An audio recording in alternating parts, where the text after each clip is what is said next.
Hello juniors, இன்றைக்கி procedure for investigation அது சம்மந்தமாக சிஆர்பிசியில் 157 சொல்கிறது. அது என்ன சொல்கிறாங்கன்னா, அந்த தகவலை வாங்கினப்புறம் ரெஜிஸ்டர் பண்ணிவிட்டு அந்த எஃப்ஐஆர் ரெஜிஸ்டர் பண்ணுறாங்க இல்லையா, அதை மேஜிஸ்ட்ரேட்டுக்கு அனுப்பினப்புறம் என்ன பண்ணணுன்னா, அந்த இன்வெஸ்டிகேஷன் பண்ணக்கூடிய incharge of the police station, அந்த போலீஸ் ஆஃபீஸர் நேராக ஸ்பாட்டுக்கு போய் ஃபேக்ட்ஸ் அண்டு சர்க்கம்ஸ்டன்சஸ் சம்மந்தமாக இன்வெஸ்டிகேஷன் செய்யணும். அப்புறம் தேவையான விஷயங்கள் அந்த நெசசரி மெஷர்ஸ் எது சம்மந்தமாக கேட்டிங்கன்னா, டிஸ்கவரி சம்மந்தமாகவும் அரெஸ்ட் ஆஃப் தி அஃபண்டர் சம்மந்தமாகவும் அந்த ஆக்ஷன்ஸ்லாம் எடுக்கணும்.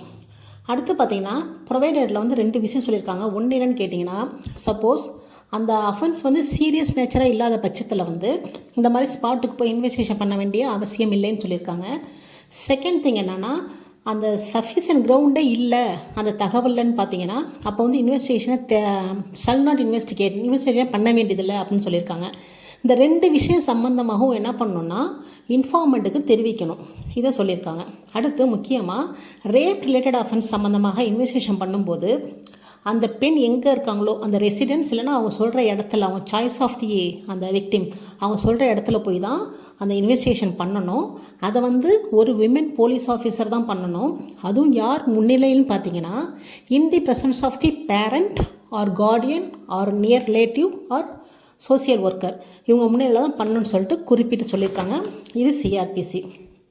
இதே கரஸ்பாண்டண்ட்டாக 176 ஆஃப் பிஎன்எஸ்எஸில் சொல்லப்பட்ட எக்ஸ்ட்ரா விஷயங்கள் என்னென்னா, இப்போ இதை ரேப் ரிலேட்டட் அஃபென்ஸை பொறுத்த வரைக்கும் அந்த இன்வெஸ்டிகேஷன் பண்ணும்போது என்ன பண்ணணுன்னா, வீடியோ ஆடியோ அந்த ரெக்கார்டை பண்ணணும். அதே போல் அந்த serious nature and sufficient ground இல்லாத பட்சத்தில் பார்த்தோம் இல்லையா, அது சம்பந்தமாக இன்ஃபார்மெண்ட்டுக்கு தெரிவிக்கிற அதே சமயத்தில் அது சம்பந்தமான டெய்லி டைரி ரிப்போர்ட்டை 15 நாட்களுக்கு ஒரு தடவை நீங்கள் மேஜிஸ்ட்ரேட்டுக்கு அனுப்பி ஆகும்னு சொல்லியிருக்காங்க. இது ஒரு விஷயம்.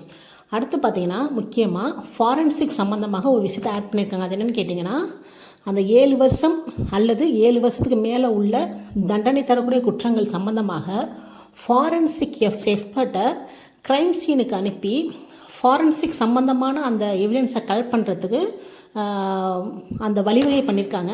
அது சம்மந்தமாக வீடியோ ஆடியோகிராஃப் எடுக்கணும்னு சொல்லியிருக்காங்க. ஒருவேளை நம்ம ஸ்டேட்டில் ஃபாரன்சிக் எக்ஸ்பர்ட் அவைலபிள் இல்லைன்னா, அதர் ஸ்டேட் ஃபாரன்சிக் எக்ஸ்பர்ட்டை பயன்படுத்திக்கிறதுக்கு நம்ம ஸ்டேட் கவர்மெண்ட்டு ஒரு நோட்டிஃபை மூலமாக அதை வழிவகை செய்யலாம்னு சொல்லிட்டு அதையும் குறிப்பிட்டு சொல்லியிருக்காங்க. இதுதான் procedure for investigation in CrPC and BNSS. ஓகேங்களா? தேங்க்யூ.